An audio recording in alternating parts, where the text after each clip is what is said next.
got a defensive lineman who transferred from Miami to Maryland, or Miami straight to you guys? I think it's Miami straight to you guys. Maryland and Miami to you? Maryland, Miami, yes. Okay. And big pickup for you guys on the defensive line.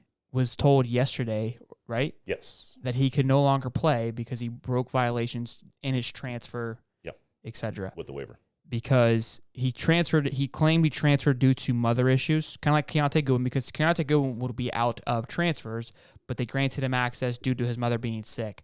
And I think this young man, what's his name, Darrell? Darrell Jackson. Darrell Jackson claimed the same thing, but the NCAA decided to finally do their job and shut it all down. Like, look, from a fan perspective, I find it amusing because it's just funny.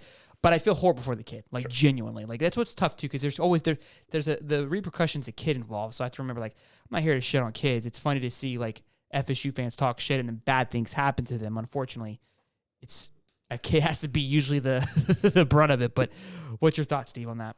Well, look, I mean, I know that rival fans won't agree with me here, but I'm going to say this. I'm going to say it flat out. The NCAA got this wrong.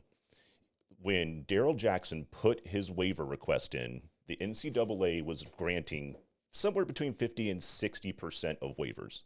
Now, before they granted his waiver, they changed the rules and then denied that waiver.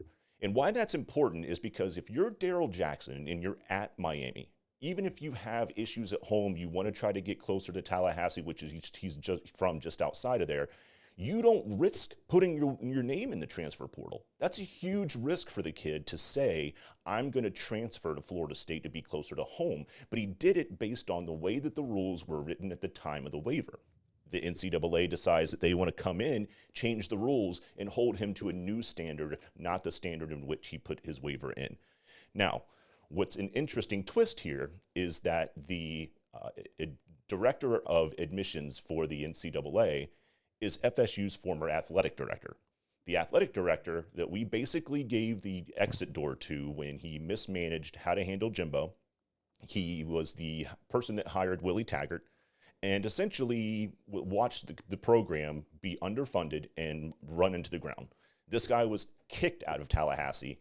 He took another job at the NCAA, and Stan Wilcox is single-handedly responsible for this waiver being denied 8 months later and 3 weeks before the start of the season.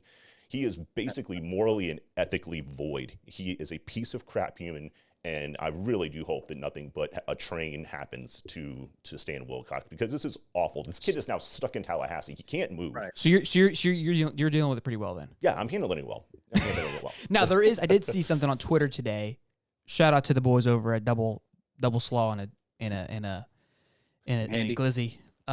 Look, I give this guy shit, but Harlan, obviously, I guess he's a fan of the show. Yeah, Love me some Harlan, and those guys do a great job over there. TJ tweeted out that he can play if you guys make it to the playoffs, because it's no longer within the season. Within the semester, yeah. There was a loophole there, and this is the end, right? Because he's got to go to the draft after this. He's got eligibility. He just won't stay. I mean, we've already had scouts at FSU practice specifically to watch him. So where's he going to go? He'll go to the NFL. Yeah, so that's what I'm saying. He's leaving. This is his last year. This will be his last year by his own choice. He does have eligibility left, because he can use a red shirt for this. He can use a red shirt to not soak up eligibility since he doesn't get to play. Got you. Yeah, look, I'm not a fan of it. Again, I love that you guys are having a bad news, but like you just said, you take the risk when you enter into the portal because of these actions. And again, you probably wouldn't enter if you felt like something you wouldn't be able to play. I don't think you allowed a kid to move, to transfer. You guys been playing in practice, and then all of a sudden you're like, you know what? You can't do that anymore. They are appealing it, though, you said. What's that? They are appealing it, though. From what I can gather, we've already gone through the appeal process. This is a final determination of the appeal. Okay, so it must have been being talked about for a while, right. And it get the hammer, the gavel was slammed today. So yeah, that was it exactly. Now I do want to point this out. Just within the last couple of hours, a press release has come out stating that U.S. Senator Marco Rubio has sent an official letter to NCAA President Charlie Baker in response and a request of the hardship having a second look.